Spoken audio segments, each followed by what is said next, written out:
The last thing Darius Calloway did before leaving the house that Saturday morning was straighten his tie. Not because anyone had told him to. Not because his mother was watching from the kitchen doorway, with her coffee mug held in both hands, and that quiet expression she wore when she was trying not to say too much. But because he had grown up watching his father do it, that precise, unhurried motion. 2 fingers pressing the Windsor knot flat against the sternum, a gesture so practiced it had become a kind of prayer. The tie was burgundy. It was his father's. He had borrowed it the night before, without asking, sliding it from the mahogany rack in the walk-in closet with the careful deliberation of someone taking something sacred from a shelf. He was 16 years old and stood 5'11" in dress shoes, and he was wearing the tie to a debate tournament at Hargrove Academy, 12 miles east of their house in the Lindenwood district of Caldwell, Georgia. Standing at the hallway mirror, Darius studied himself with the frank, unforgiving honesty that teenagers apply to their own reflections. He saw the blazer navy single-breasted, slightly too broad in the shoulders, because he had grown 2 inches since his mother bought it in August. He saw his father's tie. He saw his own face, which people often described as charious beyond his years, a quality he had never entirely known what to do with. He thought about the opening argument he had rehearsed 40 times in his room over the past 2 weeks. He thought about his opponent today, a junior from Whitmore Preparatory named Preston Alcott, who had won the regional qualifier 3 years running, and whose debate coach was apparently a former federal prosecutor. He thought about his father's voice, the specific measured cadence it carried in a courtroom, the way it never rose, the way it never needed to. His father had told him once that authority was not a volume. It was a temperature. You did not heat up. You cooled down until the room came to you. Darius pressed the Windsor knot flat against his sternum one final time and decided he was ready. His mother, Renata Calloway, was standing at the kitchen island when he came downstairs, and she looked at him with that expression, the one that lived somewhere between pride and worry, the particular emotional compound that mothers of black sons in America seem to carry constantly in every ordinary moment like a low-frequency hum beneath everything else. Breakfast, she said. It was not a suggestion. I will eat at the tournament. You will eat before you leave this house. She slid a plate toward him. Eggs, toast, a glass of orange juice. Your father called this morning, early. He said to tell you he is proud of you already. Darius sat down and ate without arguing. His father called when he could. The schedule of a chief federal judge for the 11th Circuit did not bend easily for Saturday mornings. But Marcus Calloway had called at 6:47 a.m. and left a 3-minute voicemail that Darius had listened to twice already standing in his room before he put the tie on. Whatever happens today, his father had said you walk in knowing who you are. That is not arrogance, son. That is preparation. Darius finished his eggs. He kissed his mother on the cheek. He picked up his backpack, black canvas, worn at the straps, containing his debate binder. 2 highlighters, a legal pad, and a folded printout of the day's tournament schedule. He stepped out into the September morning. The air was clean and cool, carrying the particular clarity of early fall in Georgia. The smell of pine and cut grass, and the distant suggestion of rain that would not arrive until evening. Lindenwood was a neighborhood of old money and quiet streets, dogwoods in the front yards, brick driveways, houses set far back from the road.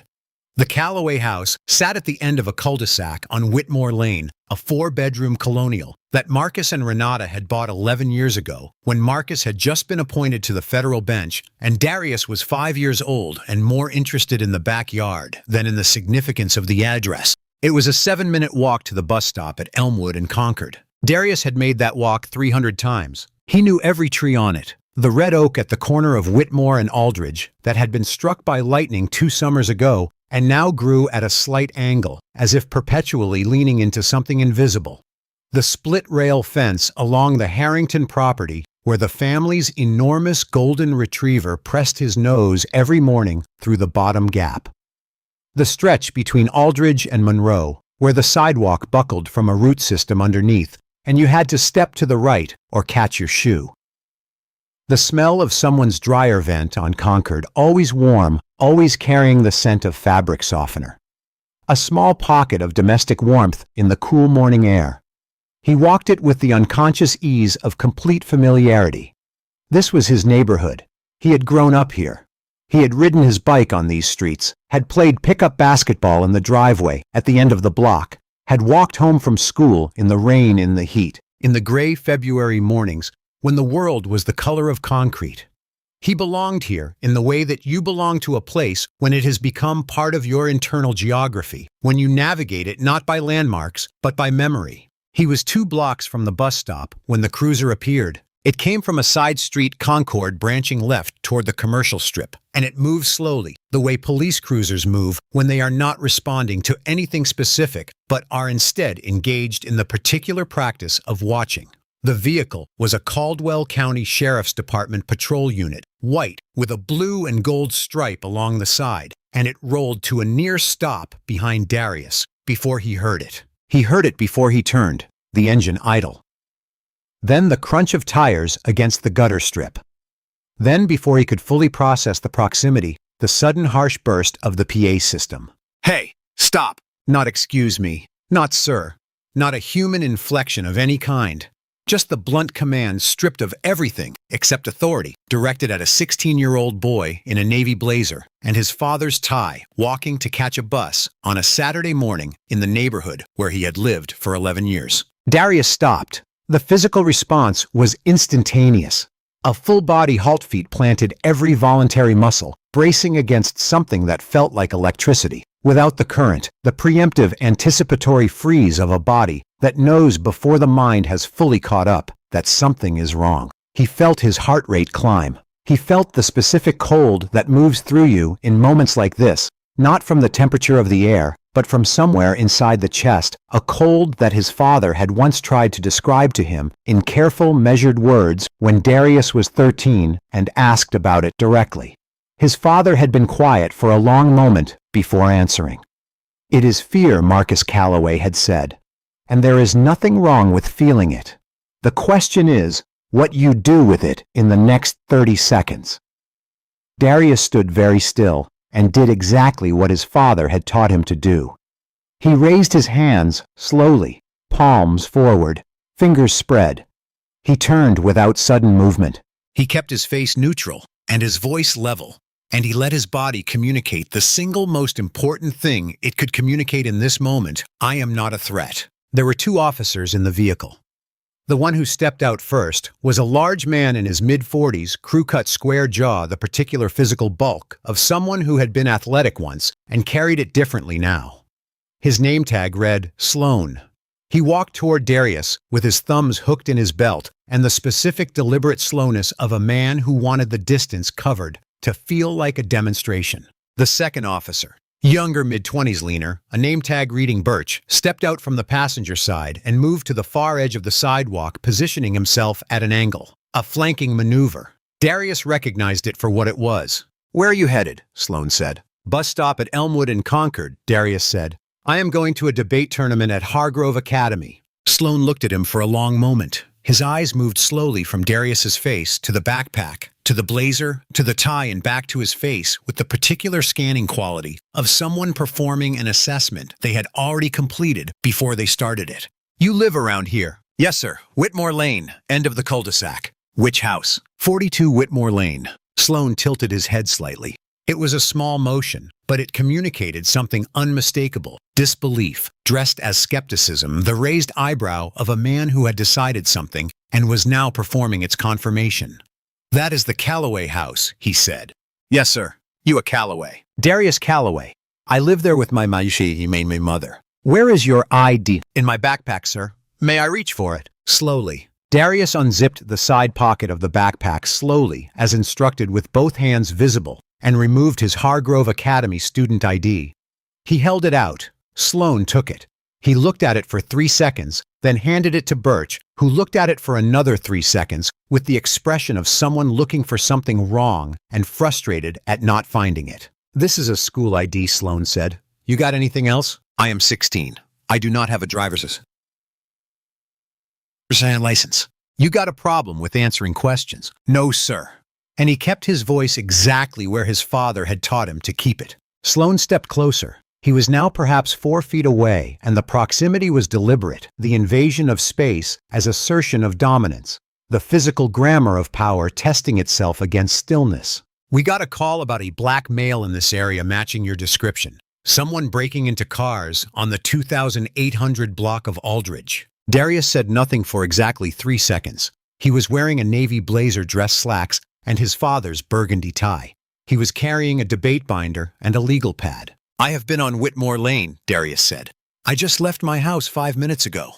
"You got anyone who can confirm that?" "My mother is home right now." Then we are going to need to verify that Sloan said. And then before Darius had fully processed the sentence, "Turn around. Hands behind your back." "Sir, I said turn around." The handcuffs were cold. That was the first physical sensation, and it lodged itself in Darius's memory with the specific, unforgiving precision of a thing that would stay forever. The cold bite of the metal against his wrists, the clicking sound of the ratchet tighter than necessary, a degree beyond control that communicated something beyond procedure. He heard a sound escape him, involuntary something between a sharp exhale and a word that did not fully form. His face pressed toward the hood of the cruiser, and he planted his feet not in resistance, but in the sheer instinctive reaction of a body that did not want this to be happening. And he heard Sloan say, "Stop resisting," in a voice that carried the practiced calm of someone narrating a story they were simultaneously creating. He was not resisting. Every part of him was deliberately, precisely trained by years of his father's careful instruction, not resisting. His backpack hit the sidewalk. He heard the zipper pulled open, heard the metallic sound of his debate binder being taken out and dropped, heard the specific sound of his father's investment, his mother's hope. His own 2 weeks of preparation scattered across the concrete. He thought about his father's voicemail. "Whatever happens today, you walk in knowing who you are." He held on to that sentence the way a person holds on to a railing in the dark. He held on to it, and he did not fall. Birch opened the rear door of the cruiser. Sloan pressed his hand against the top of Darius's head in the motion that police use to guide detainees into vehicles, and Darius was placed in the back of the cruiser with his hands behind his back, in his father's tie, on his way to a debate tournament on a Saturday morning in September in the neighborhood where he had lived since he was 5 years old. The door closed. He looked out through the reinforced glass at his debate binder lying open on the sidewalk, pages shifting in the morning breeze. He closed his eyes, a single tear escaping.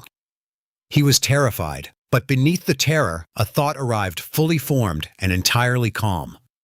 They have made a very serious mistake. The 4th District Precinct of the Caldwell County Sheriff's Department occupied a squat 2-story structure on Meridian Avenue that had been built in 1974 and had received no significant updates since.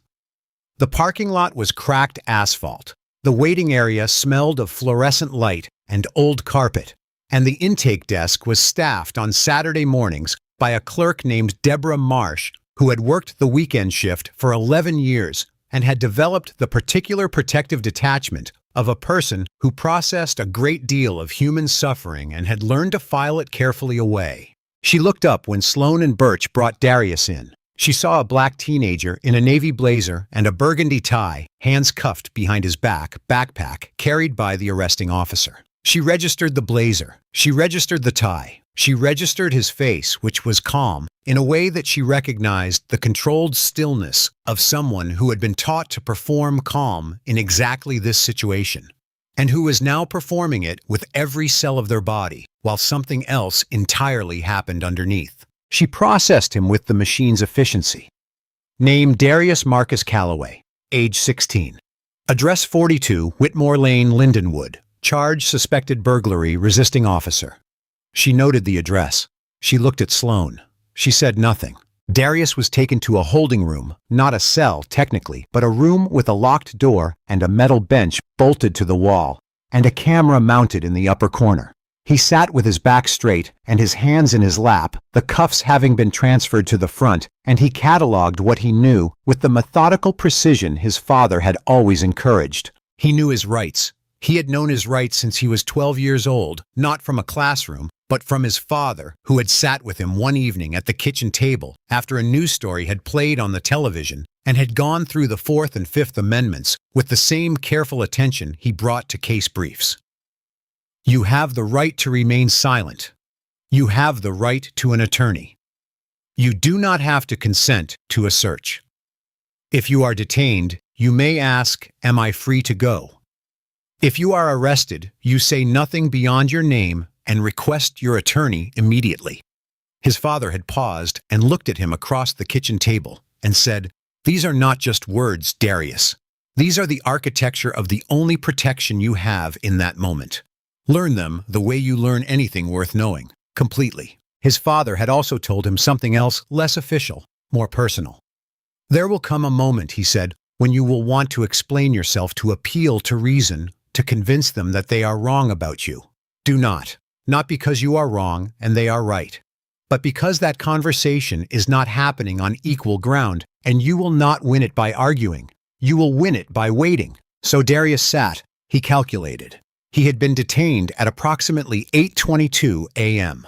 His mother would have expected him to text her when he reached the bus stop, which he usually did when he remembered. He had not texted. She would begin to wander around 8:40. She would call his phone at 8:45 and find it dead because the officer had taken it at intake. She would call the tournament venue by 9 o'clock. By 9:15, she would be calling his father. His father, Marcus Calloway, Chief Judge of the United States Court of Appeals for the 11th Circuit, would then make a phone call of his own. Darius had a clear, specific, and entirely unperformed understanding of what that phone call would look like on the other end. He sat with his back straight. He waited.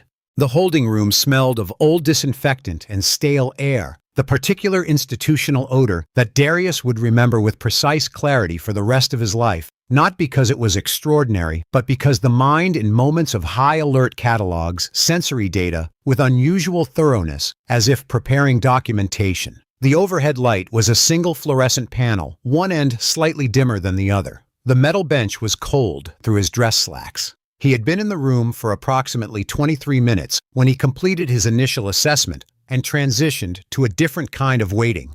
Deeper, more patient, the kind of waiting that does not count minutes, but instead trusts the structure of what it knows. He thought about the debate tournament. He thought about the resolution. Civil disobedience is a justified response to injustice in a democratic society. And he thought, with the specific irony of his present circumstances, that he had a new case study to add. The thought almost made him smile. Whatever they were trying to do to him, by putting him in this room, they were not doing it. He was still himself. He was still exactly what he had been when he walked out of his house an hour ago. Sergeant Patricia Fenn arrived at the 4th District at 9:08 a.m. for her shift rotation and was informed by Deborah Marsh in the flat, careful tone of someone delivering information that needed to be received correctly that there was a juvenile in holding. 16-year-old black male, picked up on Concord and Whitmore. Suspected burglary. Fenn had been with Caldwell County for 14 years. She was a sharp woman with close-cropped hair and reading glasses. She kept on a chain around her neck, and she had the gift, rare in law enforcement, of listening to information and hearing not just what was said, but what was being communicated beneath it. She heard the address, 42 Whitmore Lane, Lindenwood. She heard the charge, suspected burglary, and she heard the absence of a victim, a specific address, or a report number. "Who authorized the pickup?" she said. "Sloan and Birch." "Is there an incident report?" Marsh slid it across the desk. Fenn read it. It was 3 paragraphs long. There was no report number for the original call about the car break-ins. There was no victim statement. There was no victim statement. There was no evidence. The probable cause section consisted of 2 sentences: subject observed in area consistent with reported vehicle burglaries. Subject became agitated during questioning. Fenn looked at the report. She looked at Marsh. "Where is Sloan?" "Break room." Fenn took the report and walked down the hall. In the break room, Officer Dale Sloan was drinking coffee and watching a college football preview on the wall-mounted television. He looked up when Fenn came in and immediately adopted the particular posture of a man who had decided he was not going to be made to feel defensive about anything. "Calloway Kid," Fenn said. "What is the incident report for the original call?" "Got a complaint from a resident on Aldridge. Black male, early teens, dark clothing. Checking car handles." "Dark clothing," Fenn repeated. "He is wearing a blazer and a tie." Sloane shrugged in a way that communicated that this distinction was beside the point. He was agitated. He is 16. He was evasive. You have got nothing here, Dale? She kept her voice flat. No victim, no evidence, no match on the clothing description. His ID checked out, his address checked out. This is a kid walking to a bus stop in his own neighborhood. I followed procedure. Your procedure put a juvenile from 42 Whitmore Lane in my holding room. She let that address sit in the air for a moment. You want to think about what that might mean, Sloane's jaw set. I do not care what his address is. And there it was. Fenn looked at him for exactly 1 second. Then she folded the incident report in half, tucked it under her arm, and walked back to her desk. She had a bad feeling. She did not yet know how precisely. Bad. In the waiting area of the 4th District, 3 people sat on the hard plastic chairs along the wall. A young woman with a sleeping toddler across her lap. A middle-aged man in work clothes who had come to retrieve a relative's impounded vehicle.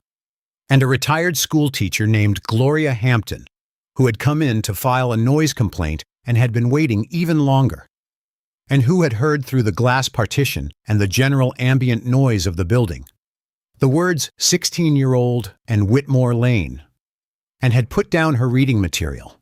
Gloria Hampton had lived in Caldwell County for 62 years. She knew 42 Whitmore Lane. She knew who lived there. She opened her phone and dialed her daughter, who worked at the Caldwell Courier-Tribune, and she told her daughter what she had seen and heard, speaking quietly into the phone, pressing it close to her ear, watching the intake desk with sharp, steady eyes. Renata Calloway called Darius's cell at 8:43 a.m. and got no answer. She called it again at 8:49 and again at 8:55. On the third call, something in her chest began to tighten. Not panic exactly, but its precise and specific precursor. The physical warning system of a mother whose child is not where he should be and is not answering the phone. She called the tournament venue at the Hargrove Academy, was told that registration had not yet begun and no students had checked in. She stood at the kitchen window for 30 seconds, looking at the backyard and making a calculation. Then she called Marcus. Marcus Calloway was in his home office at the family's weekend residence near Lake Hargrove, 40 miles from Caldwell. His phone rang and he saw Renata's name and picked it up immediately. Darius left 40 minutes ago, she said. He is not answering his phone, and the tournament office says he has not checked in. Marcus was still for 3 seconds. Did he say anything before he left? Nothing unusual. He was fine. He was wearing your tie. 3 more seconds. In those seconds, Marcus Calloway performed a calculation that took into account several variables: the route from Whitmore Lane to the Elmwood bus stop, the distance, the time, the neighborhood, the morning. He performed it with the specific terrible fluency of a black man who had spent 30 years in federal law and who knew, with the expertise of someone who had read 10,000 case files, exactly what certain absences meant. I am on my way, he said. He was already moving. Call the 4th District, not 911. Call the district desk directly. Ask if they have him. Do not tell them who I am yet. He paused. Stay calm. He was in his car in 4 minutes. He drove with the precision and intensity of a man in complete command of himself, which was the only way Marcus Calloway knew how to move through a crisis. He had learned it in the same kitchen table conversations. He had passed on to his son the inheritance of controlled composure, the discipline of the mind over the legitimate terror of the heart. He knew what a Saturday morning police stop looked like. He had been stopped himself twice before he had his federal credentials, and once afterward on a highway in Alabama, where his credentials had barely mattered until he had called his colleague on the 5th Circuit from the shoulder of the road and handed his phone to the officer. He knew what the numbers meant. He thought about Darius in that blazer, his blazer actually the same style he had bought at the same store. They wore the same cut now. And then he stopped thinking about it because that particular direction of thought led nowhere useful, and he needed every available faculty for what came next. He drove. He calculated. He prepared. He thought about what he was going to say, and who he was going to say it to, and exactly what tone of voice would be most efficient. Renata called the 4th District at 9:17 a.m. The intake clerk confirmed that a juvenile by the name of Darius Calloway was currently being held pending investigation. She kept her voice exactly even. She called Marcus. He is there, she said. Marcus said nothing for a moment. Then I'm 20 minutes out. At 9:24 a.m., the door to the holding room opened and a man stepped in who introduced himself as Detective Howard Parrish, a round-shouldered man in his early 50s with reading glasses and a manila folder and the manner of someone performing a role they had performed many times. He sat across from Darius. He opened the folder. He looked at the intake form. He said, "So, Darius, walk me through this morning." Darius looked at Detective Parrish and performed in the space of approximately 2 seconds the exact assessment his father had taught him to perform. He registered Parrish's posture, relaxed, deliberate, designed to communicate that this was a conversation between reasonable people, an assessment Darius considered inaccurate. He registered the folder, which almost certainly contained Sloane's 3-paragraph incident report and nothing else, since there had been no evidence and no victim to generate additional paperwork. He registered the tone, the particular friendly neutral of a detective who wanted him to believe that talking would help, which it would, but primarily in the direction of the detective. He had watched his father cross-examine witnesses. He had sat in the gallery of the 11th Circuit and watched federal attorneys in action. He was 16 years old, and he understood with the precision of someone who had been raised specifically to understand this, that the only thing Detective Parrish could use against him was something Darius himself provided. He let a beat of silence pass, not long enough to be defiant, but long enough to be measured, and then he said, "I left my house at 8:17 a.m. I was walking to the bus stop at Elmwood and Concord to catch the 8:35 bus to the Hargrove Academy debate tournament. I was stopped by 2 officers 2 blocks from my house. I was not informed of a specific crime I was suspected of committing. I identified myself and provided my school ID. I was handcuffed and transported here. That is the entirety of what happened this morning." Parrish made a note. He said, "Do you know anyone on Aldridge Street? I live 2 blocks from Aldridge Street. Were you on Aldridge Street this morning? Number. Did you touch any vehicles this morning? Number." Parrish closed the folder. He looked at Darius over his glasses with the expression of a man recalibrating. "You seem pretty calm for someone in your situation," he said. "I am not in a situation," Darius said. "I am in a room." Parrish blinked. There was a knock at the door. Parrish opened it. Sergeant Fenn was in the hallway. She spoke quietly and quickly, and the color in Parrish's face shifted perceptibly, not dramatically, not obviously, but in the specific way that color shifts in a person receiving information they were not prepared for. He turned back to Darius. "Your father is here," he said. Marcus Calloway had been Chief Judge of the United States Court of Appeals for the 11th Circuit for 7 years. Before that, he had served 9 years on the federal district bench, preceded by 12 years as a federal prosecutor in the Northern District of Georgia. He was 51 years old, 6'2", with the particular physical presence of a man who had spent 3 decades in rooms where the person who controlled the atmosphere won, and who had become exceptionally good at controlling the atmosphere of any room he entered. He was wearing a gray pullover, dark jeans, and running shoes because he had left his weekend residence in exactly what he had been wearing when the phone rang and had not stopped to change. He walked into the 4th District Precinct of the Caldwell County Sheriff's Department at 9:41 a.m. and crossed the waiting area to the intake desk with the specific quality of movement that Renata called his courtroom. Walk, not hurried, not aggressive, but with a directness of purpose that seemed to affect the ambient pressure of the space around him, the way weatherfronts do. He had been in hundreds of law enforcement facilities in his career: federal courthouses, county jails, state prisons, federal holding centers, immigrant detention facilities during oversight visits. He understood the grammar of these spaces, the deliberate design of them, the controlled sightlines, the use of physical architecture to communicate hierarchy and compress individual agency. He walked through the 4th District the way he walked through all such spaces, as if he had been invited. The waiting area chairs, the industrial carpet, the fluorescent overheads, the plastic partition with its speaker grill. He took it all in with the peripheral total awareness of someone who had learned to read rooms the way cartographers read terrain, noting exits, elevations, positions, the precise arrangement of people, and the specific weight of the silence that settled over them as he crossed the space. 2 civilians looked up from their seats. The intake clerk looked up from her desk. A uniformed officer near the side door turned. Marcus Calloway registered all of it with a fraction of his attention and directed the rest at the clerk. He stopped at the window. He said in a voice that was entirely level and entirely unambiguous, "Me name is Marcus Calloway. I am here for my son Darius Calloway. I am his attorney as well as his father, and I am invoking his right to counsel effective immediately. I want him released from the holding room now, and I want the incident report, the charging document, if any exists, and the name of the arresting officer. I am also going to need to speak to your shift supervisor." The clerk, Deborah Marsh, 11 years on the weekend desk, looked at him. She said, "Sir, can I have your ID?" He placed it on the counter. His Georgia State Bar Association card, his federal judicial identification, his 11th Circuit credentials. Marsh looked at them. She looked at the judicial credentials for slightly longer than the others. She looked up at Marcus Calloway. Then she picked up her phone. In the back hallway, Sergeant Fenn was already walking toward the holding room to retrieve Darius. Think about what Darius did in that holding room. A 16-year-old kid alone, scared, hands cuffed, who could have said anything, could have argued, could have broken. But he did not. He held. He waited.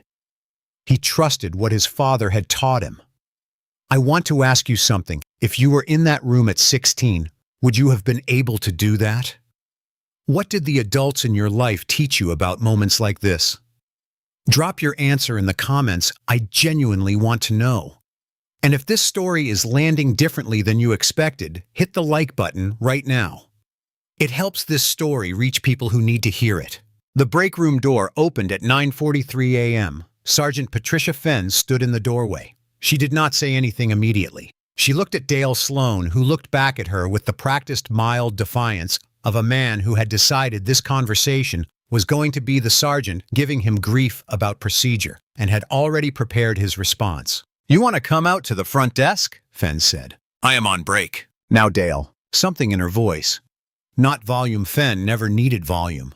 But something in the specific temperature of it, the particular quality of an experienced officer, delivering information they would rather not be delivering. Sloan put his coffee down. He followed her down the hall. He rounded the corner to the intake area and stopped. The man at the desk was not remarkable in appearance. Gray pullover running shoes, the look of someone who had left somewhere quickly.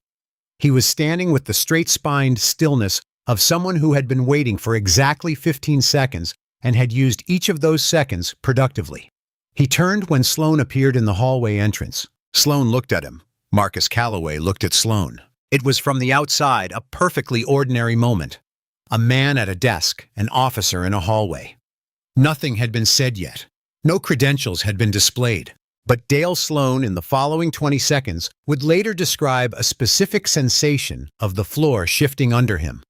Not literally, but the specific psychic vertigo of a man whose certainty, the deep structural bedrock of a person who has never genuinely questioned whether he was the most powerful person in any given room, begins to fracture. He could not have told you in that first moment why. He only knew that the man at the counter had looked at him in that completely still, completely neutral way, and that something about the temperature of the air in the 4th District Precinct had changed. Officer Sloan, Marcus said. His voice was the same level, unhurried, the temperature of calm water over hard rock. "I am Marcus Calloway. You arrested my son this morning." Sloan straightened his posture instinctively. "The kid on Whitmore," my son Marcus said, not correcting him, not loudly, just placing those two words in the space with a weight that they carried naturally. "He was stopped in connection with a burglary investigation. Was he charged?" "Not yet, we are still." "Is he free to go?" Sloan looked at Fenn. Fenn was watching him with an expression he could not read. He looked back at Calloway. "Sir, I need to clarify the situation." "I am going to ask you one more time," Marcus said. "Is my son free to go?" There was a silence in the intake area of the 4th District Precinct that lasted approximately 4 seconds. 4 seconds is not a long time by any ordinary measure. By the particular measure of a room full of law enforcement professionals watching a confrontation whose outcome they could all in varying degrees already calculate, 4 seconds was considerable. Marsh had put down her pen. The uniformed officer near the side door had gone very still.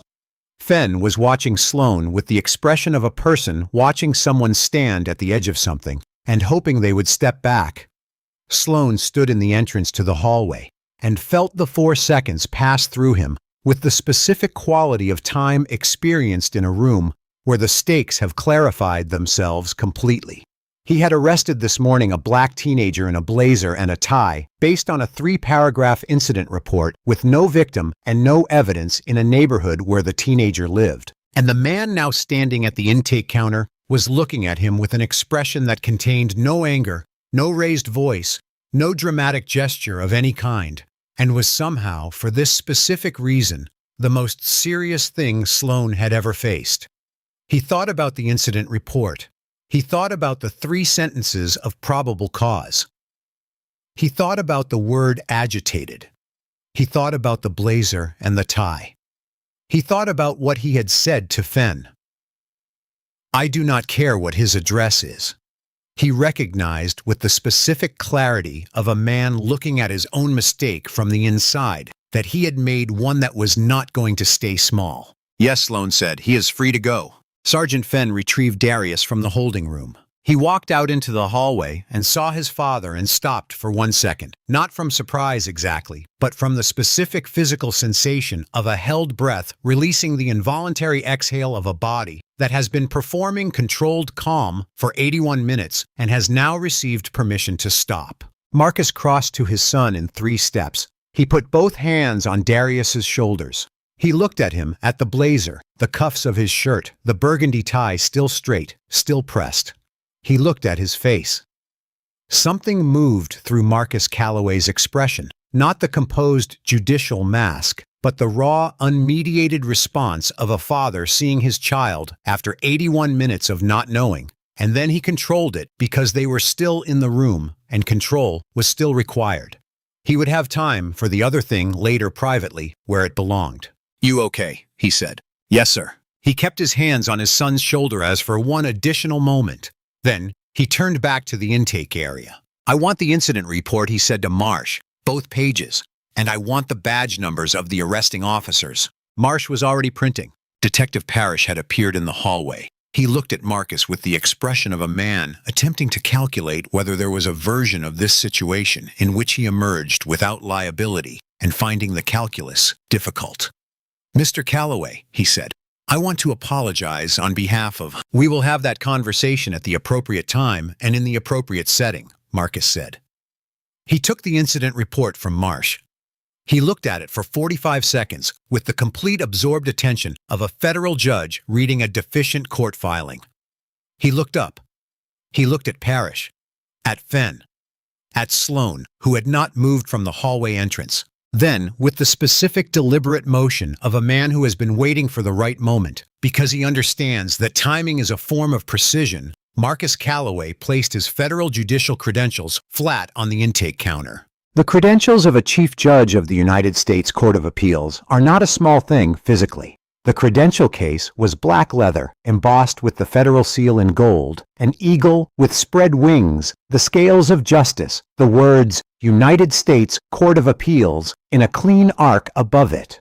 Inside the case, behind the clear protective window, was the Judicial Commission signed by the President of the United States, bearing the gold seal of the Department of Justice, and above it the name Marcus Jerome Calloway.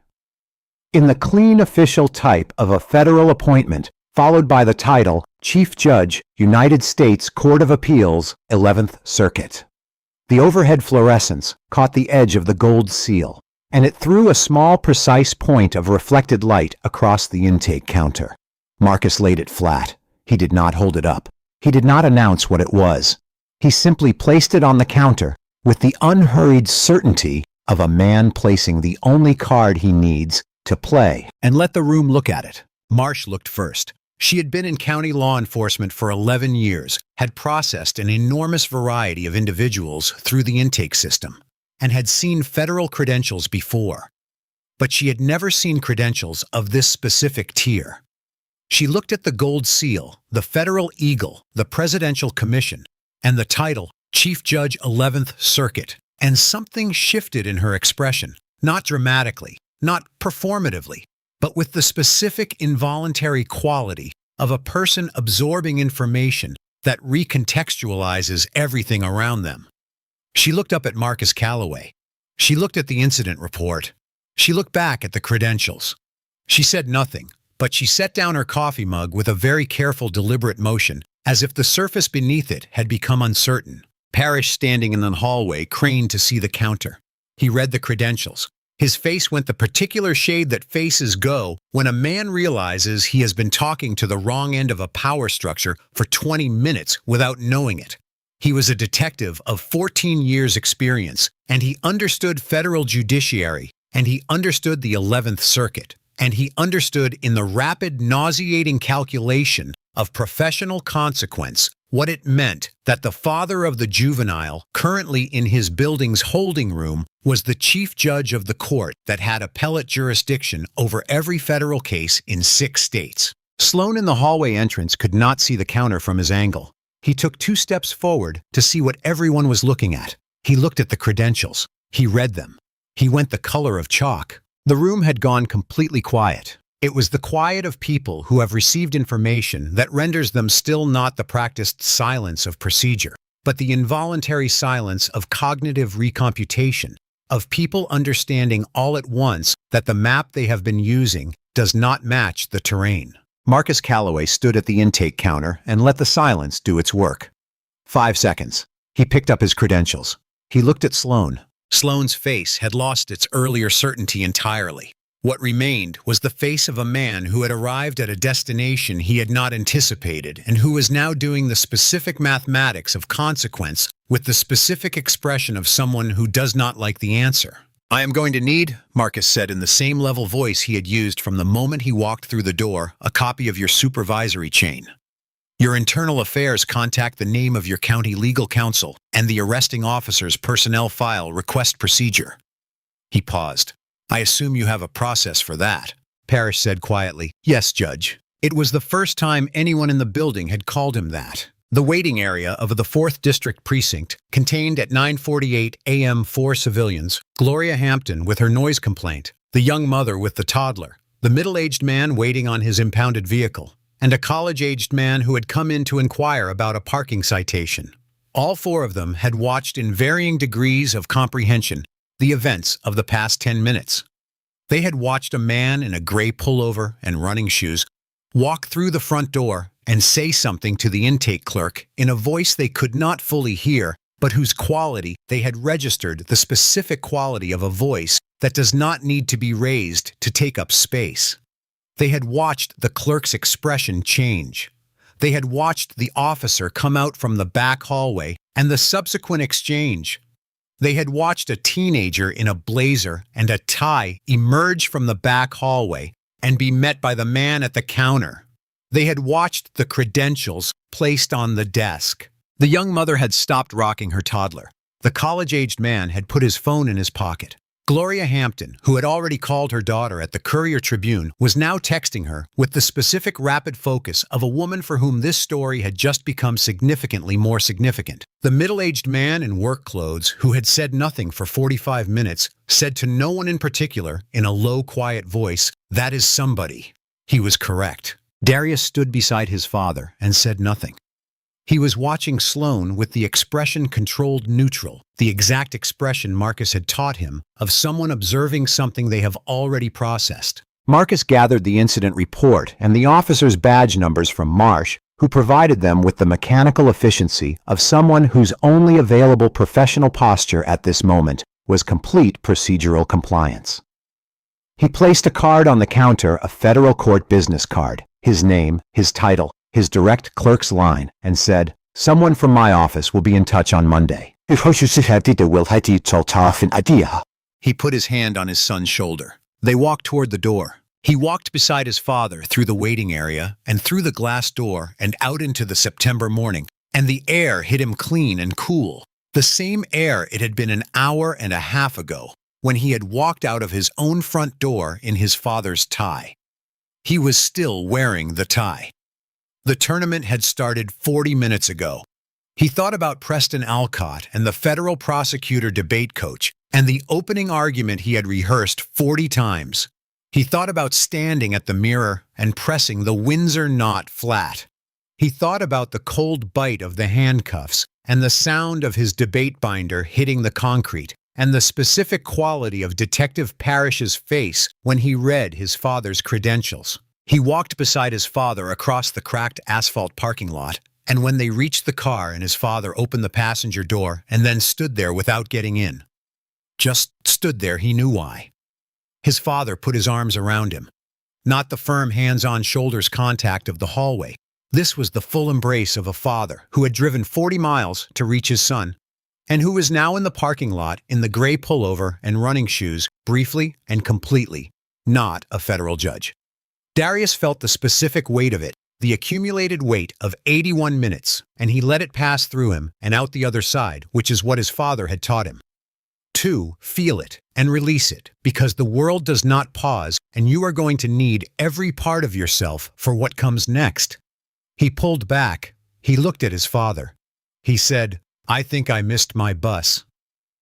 And Marcus Calloway, Chief Judge of the United States Court of Appeals for the 11th Circuit, laughed a real sudden laugh, uncontrolled, the laugh of a man whose chest has just unclenched, and said, "I will drive you." The document that arrived at the Caldwell County Sheriff's Department at 10:47 a.m. on Monday morning was not delivered by mail. It was delivered by a paralegal assistant from the Office of the United States Court of Appeals for the 11th Circuit, who arrived in a black sedan, signed in at the front desk, and hand-delivered a sealed envelope to the office of Sheriff Raymond Boudreau. Sheriff Boudreau had been in Caldwell County law enforcement for 22 years, the last 8 as sheriff, and he had not been a man prone to visible anxiety. The contents of the envelope produced visible anxiety. The letter was 8 pages. It was written in the precise, deliberate legal language of the federal judiciary, and it enumerated with the specific thoroughness of someone who had spent 30 years constructing cases the circumstances of the arrest of Darius Marcus Calloway on the morning of September 14th, including the absence of probable cause, the absence of a victim, the absence of a specific incident report number, the absence of any evidence, the use of force inconsistent with the circumstances, the description of the original call that bore no resemblance to the appearance of the individual detained, and the charge of resisting officer applied to a juvenile who, per the facility's own security footage, had been entirely compliant throughout the encounter. The letter cited applicable Fourth Amendment precedent. It cited 11th Circuit case law on unlawful stop and detention. It cited the specific statute governing malicious prosecution. It cited the juvenile rights provisions under Georgia State Code. And it stated in the final paragraph in language that was not melodramatic, but was final in the way that federal judicial language is always final. I anticipate a full accounting of these events, a formal review of Officers Sloan and Birch's conduct, the incident report, and all related materials, and a written response to my office within 72 hours. I am simultaneously filing a formal complaint with the Georgia Law Enforcement Certification Program, the Department of Justice Civil Rights Division, and the Caldwell County Office of Professional Standards. It was signed Marcus Jerome Calloway, Chief Judge, United States Court of Appeals, 11th Circuit. Sheriff Boudreau read it twice. He called his county attorney. The county attorney called his general counsel. The general counsel said, "We need to respond immediately." Boudreau called Fenn. Fenn had been waiting for the call. Then Boudreau called Dale Sloan into his office, and he closed the door. That conversation lasted 47 minutes. Dale Sloan walked out of the sheriff's office at 12:14 p.m. on Monday, having been placed on administrative leave pending internal affairs investigation. His badge was in his own pocket, not yet surrendered, but the word "yet" was doing a great deal of work in that sentence. He walked through the building with the specific disconnected quality of a man navigating familiar space that has become suddenly foreign. He passed Birch in the hallway, and Birch looked at him with the expression of a 24-year-old who was now processing the specific math of having followed someone else's lead into a situation that had his name and badge number attached to it. Sloan walked to the parking lot. He sat in his personal vehicle for 11 minutes without starting the engine. He thought about the incident report he had written, 3 paragraphs. He thought about the word agitated. He thought about the moment he had said, "I do not care what his address is," and about Fenn's face when he said it. He thought about all of it, and he arrived at the specific understanding too late and too complete that the thing he had always told himself was real. The certainty that he was in the right, that his instincts were professional, had never been about the boy at all. It had been about him, about the world as he needed it to be. He sat in the parking lot and felt the truth of that, and it was not a comfortable thing to feel. The Department of Justice Civil Rights Division received the formal complaint from Chief Judge Marcus Calloway on the same Monday. The investigation was opened within 24 hours. The county attorney called the sheriff. The sheriff called his union liaison. The union attorney, upon reading the complaint and reviewing the security footage which had captured the entirety of Darius's encounter with Sloan and Birch without ambiguity, said in the specific neutral tone of attorneys who are delivering assessments that require understatement, "This is not an ideal position." Officer Sloan's incident report was now a federal exhibit.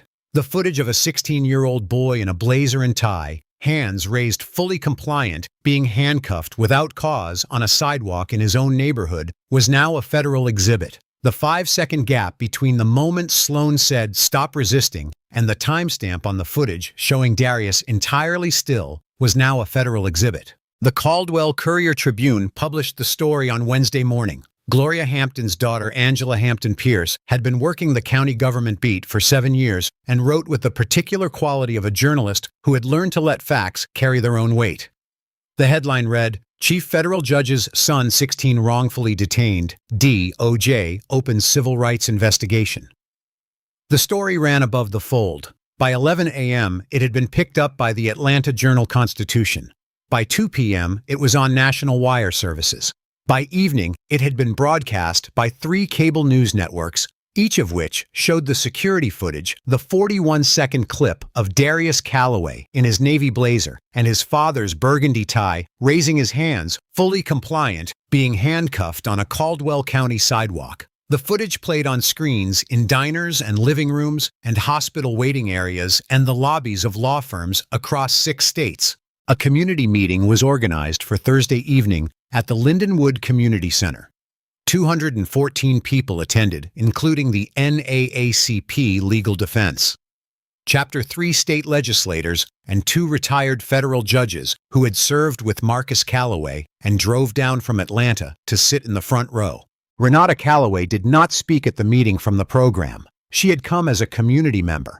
But when the floor was opened, she stood up and the room went quiet in the specific way rooms go quiet when the person who has the most right to speak in a given space begins to speak. She spoke for 4 minutes and 20 seconds.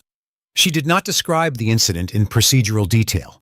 She described a Saturday morning. She described the text she was expecting and did not receive.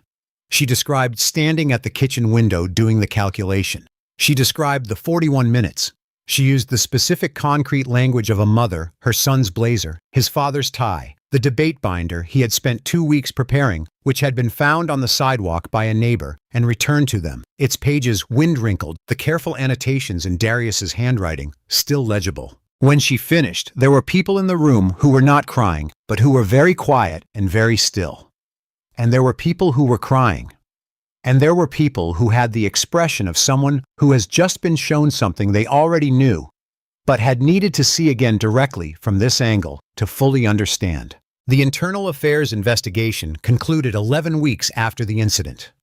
Officer Dale Sloan's record, as reviewed in the course of the investigation, contained 7 prior civilian complaints across 11 years of service. 6 had been dismissed. 1 had resulted in a written reprimand. The pattern identified by the investigation stops concentrated in Black and Latino neighborhoods, charging documents that used vague probable cause language. A specific pattern of the phrase became agitated, appearing in reports where subjects had done nothing to justify the description, was consistent across a majority of Sloan's recent field reports. He was terminated. His pension was reduced by 40% under the applicable statute governing officer misconduct. The union appealed. A federal magistrate denied the appeal. The magistrate's opinion was later cited in 3 subsequent Georgia cases.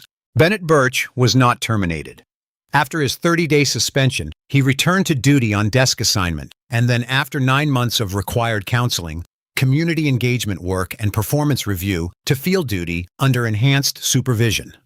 What happened to Birch in the subsequent years was less dramatic and less satisfying as a story, but more real.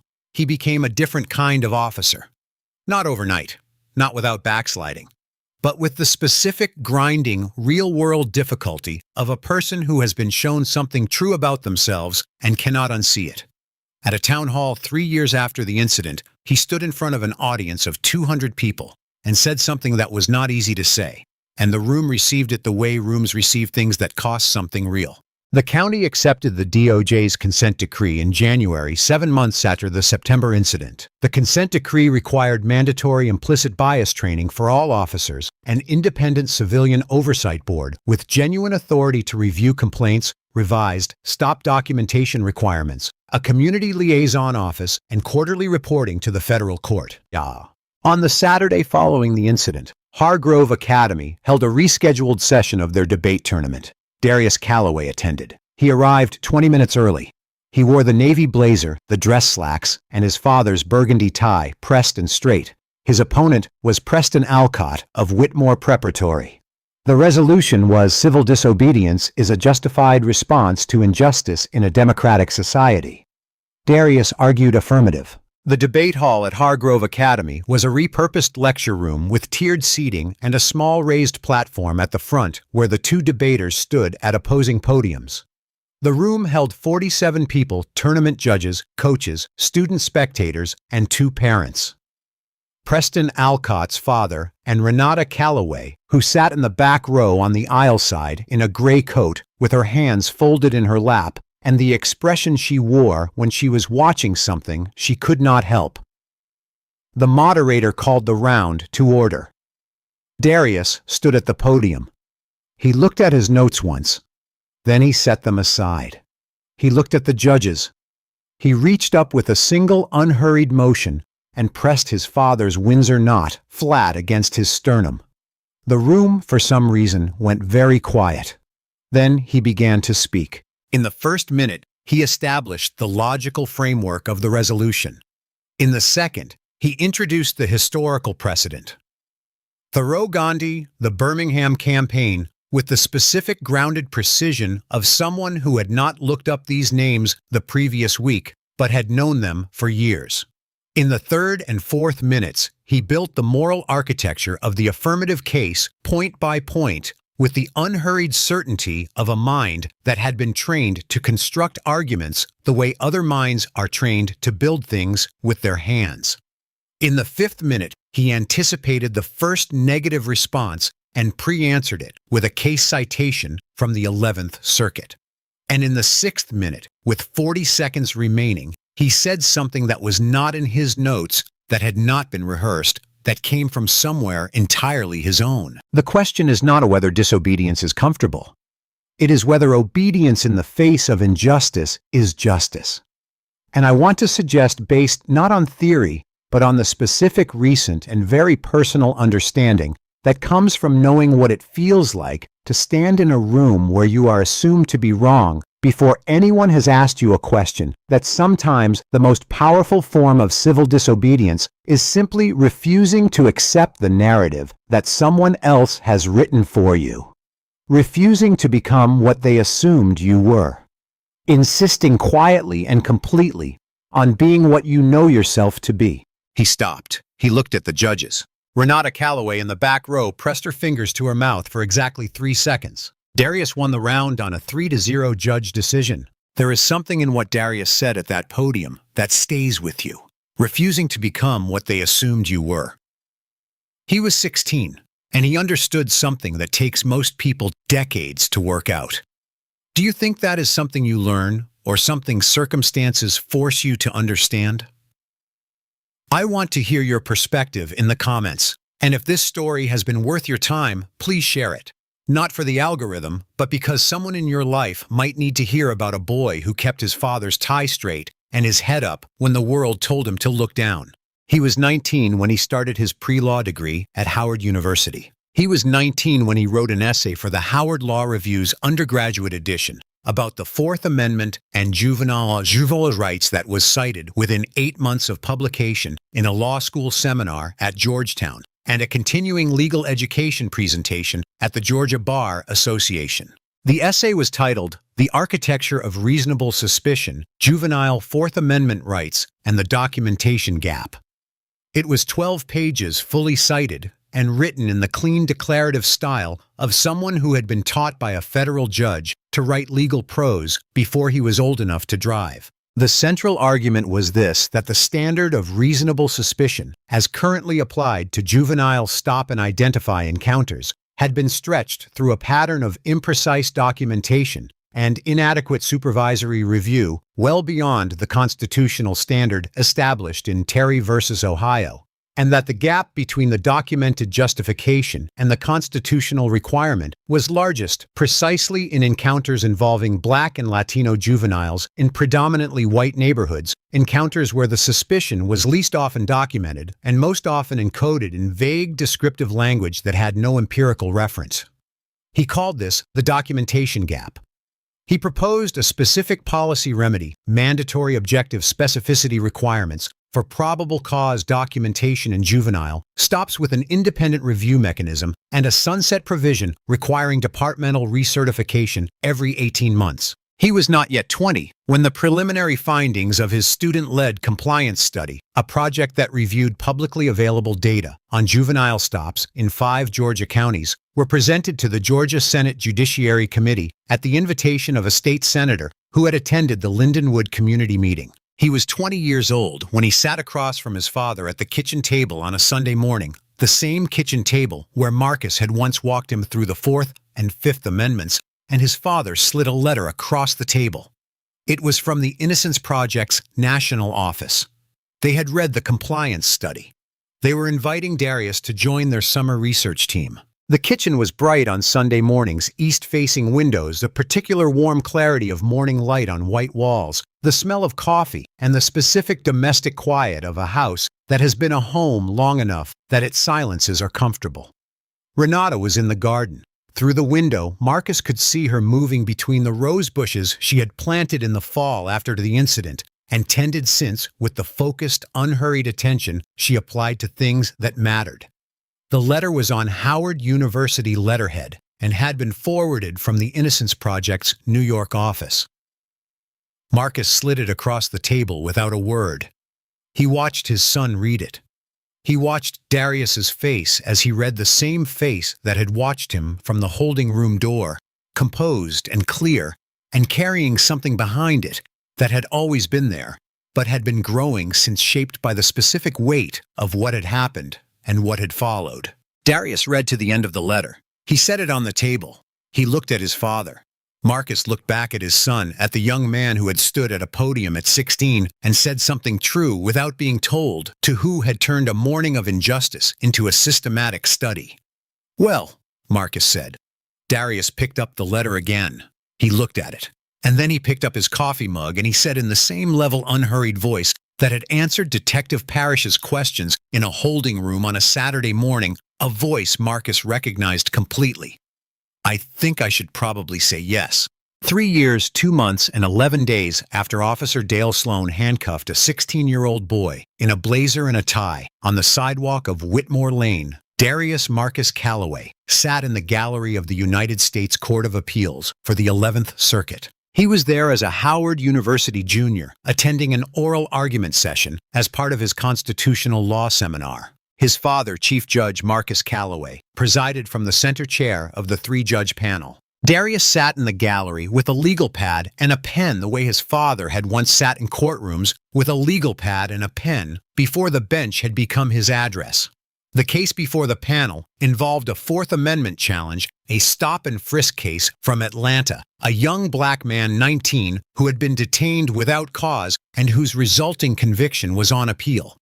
It was not the only case of its kind that would come before this court that year, but it was today's case, and today's case was the one that mattered today. Marcus Calloway listened to the arguments with the complete absorbed attention of a judge who brings his full capacity to every case regardless of its size or visibility. He asked 3 questions of the prosecution's attorney, precise, measured the temperature of calm water, and 2 of the defense. He did not look at the gallery. He did not need to. Darius watched his father from the gallery, with the expression he had worn in the hallway of the 4th District Precinct, controlled neutral, carrying something underneath it that was not neutral at all. He watched his father run the courtroom with the unhurried authority of a man who had learned a long time ago that authority was not a volume. He watched the room come to his father, the way rooms had always come to his father. He thought about the burgundy tie hanging in his closet at Howard. He thought about all the boys who had stood on sidewalks with their hands raised, whose fathers were not chief judges, whose mornings had not been the beginning of a story that ended here, and he thought about what he was going to do with what he knew, which was everything, and with what he had left to learn, which was also everything, and with the specific burning sense of purpose that had been ignited on a September morning in his 16th year and had not cooled since. The gallery was quiet. His father was speaking. Darius picked up his pen. He began to write. They thought they were stopping a suspicious person on a sidewalk. What they had done in reality was hand a 16-year-old boy the exact specific evidence, personal undeniable, inscribed in the cold metal of handcuffs and the scattered pages of a debate binder, that the world he had been raised to enter fairly and fully was not yet finished being built. And they had handed it to the son of the one man in 6 states most precisely positioned to begin the construction. The injustice did not disappear because Marcus Calloway filed a federal complaint. The pattern did not end because Dale Sloan lost his pension. One Saturday morning and one officer's misconduct was not a revolution, but it was a stone dropped into water, and the rings it made moved outward. And Darius Calloway, sitting in the gallery of the 11th Circuit with his legal pad and his pen, was going to spend the next 40 years following those rings to every edge they reached. They had handcuffed a boy with his hands already raised.